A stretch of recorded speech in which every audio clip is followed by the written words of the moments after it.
Start দে। কি হচ্ছে না?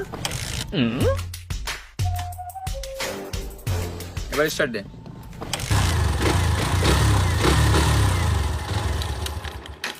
এটা থেকে কি শিখলি বল?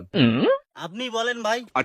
এই যে চাবি, যখন এর ভিতরে লাগাবো তখনই স্টার্ট হবে, আবার যখন এটা থেকে বন্ধ করব উঠাই দেব তখন গাড়ি স্টার্ট বন্ধ হয়ে যাবে। তার মানে এইটা যে চাবি তোর পরিশ্রম, আর পরিশ্রম ছাড়া জীবনে কখনো সফল হতেও যায় না, এবং সফল হতে পারবিও না তুই।